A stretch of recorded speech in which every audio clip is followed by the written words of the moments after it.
So we will call this special Health and Safety Committee meeting to order.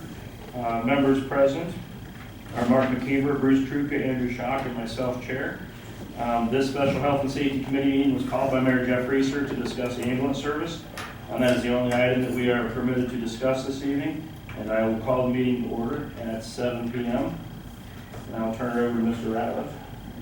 Thanks. I'll just give you a brief update. After the meeting last week, we arranged for and had a meeting with a representative from Central Joint Ambulance District today, Mayor, Service Safety Director, and I, and County Prosecutor Matt Crawl. I was late, sorry.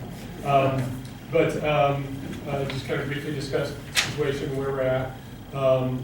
The ambulance board and Portsmouth did agree to kind of reduce the coverage, go down to the 911 ambulance at times. They indicated that's probably a temporary thing to figure out if it works. And they would revisit that. They could revisit that issue in the future. And we agreed.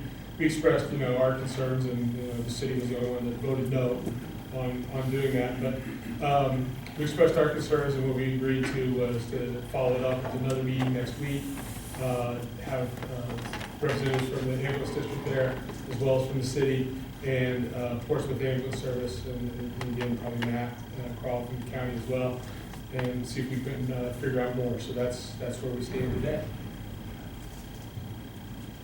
So really, that's all we have for the moment until you're able to sit down and have a meeting. Yeah, well, we don't have an exact date yet, but ambulance district was going to reach out to Portsmouth, and I think Matt was as well.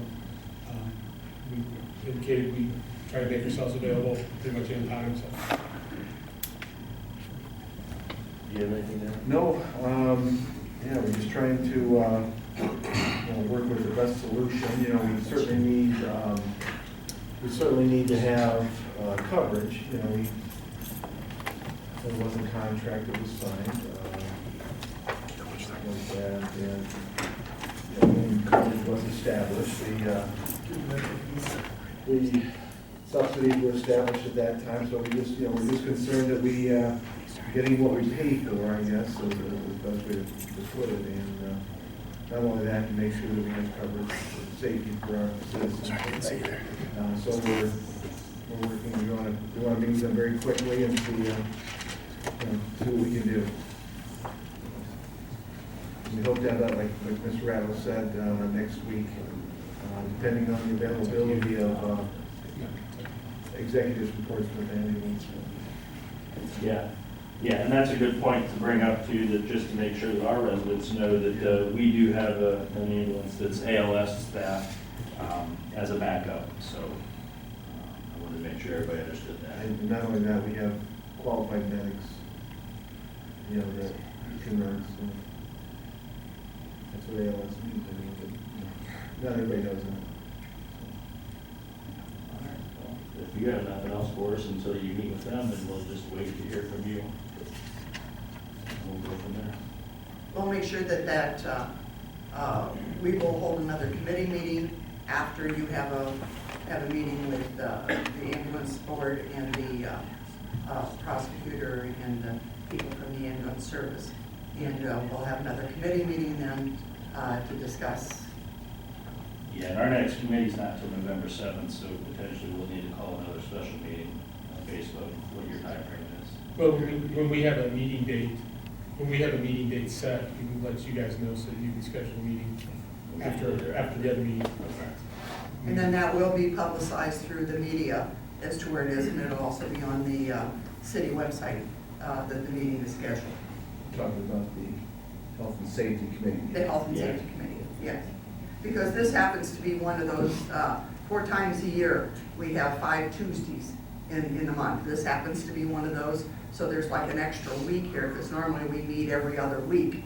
But this is one of the 5 Tuesday months, so there's an extra week in here. So if we need to hold something special, we'll gladly call the committee together to have a discussion. All right. There's nothing else to come. You want to ask if any of the council, your committee members have any questions or comments? I'll start, we'll go around the room. Andy, is there anything you have? I think if maybe just rehash, you know, a little bit about the kind of how we got to this point of needing this meeting, that we're just, you know, kind of what our staffing level was to be with Portsmouth kind of prior to, and then what was voted on, what the vote was that changed the current level. And if you want to just maybe touch on that a little bit. Yeah, the I think that history might going not- all the way everybody might back not to know this. the formation of the ambulance district was 3 ambulances, one of which could be used for private transport, and then the other 2 which were remaining for the entire district for 911.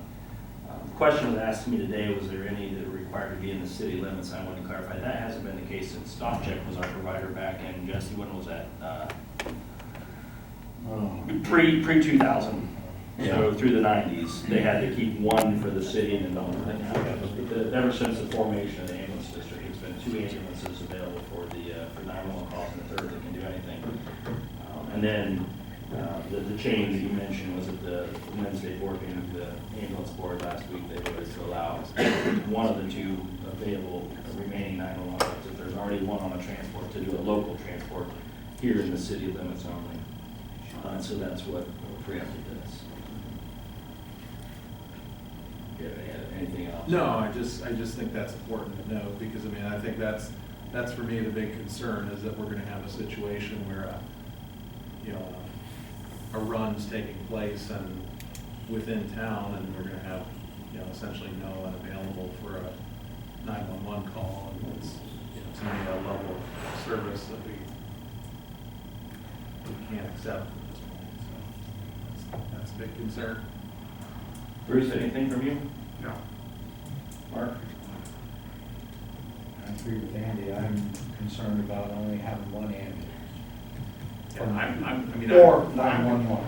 Right, I mean, I'm concerned the fact that those runs may be taking place, you know, tomorrow morning, and, you know, someone has a 911 call, and, you know, because we haven't met with Portsmouth, you know, I don't like the idea of even for the next 24 hours. I mean, that's to me something that was not what the committee and what council agreed to when we signed Portsmouth on, and now, you know, kind of a deal's been, you know, or a change has been made to what they're allowed to do that leaves us kind of high and dry. We do have an ambulance down at the fire station. Correct. And its purpose right now is to, Be a backup. and it's been that way for A long time. a long time. So our firefighters are capable of taking that one out. Yeah, we've got currently on our roster for our fire department 6 paramedics that we employ, and the rest are EMTs. So. Did you have anything you want to add or ask? Maybe I missed it. Did you, was Portsmouth invited today, or just had a meeting, or you just? Yeah, no, I had talked to Matt Crawl yesterday or the day before. I think the last time I told him, you know, that we'd like for Portsmouth to be there. I don't know if it was extended or if they could make it. I know their operators are in Portsmouth, so. Yeah. So getting back on quick notice, and that was one of the things we talked about today was, you know, what their availability would be to come to town to sit down with us. So that's why I'm trying to get that done as quickly as possible. Oh, I didn't know. Not really gonna say anymore. I'm done. Let me ask for questions. Yeah, is there anybody that has any public comment or questions? If so, just step to the podium and give us your name and address.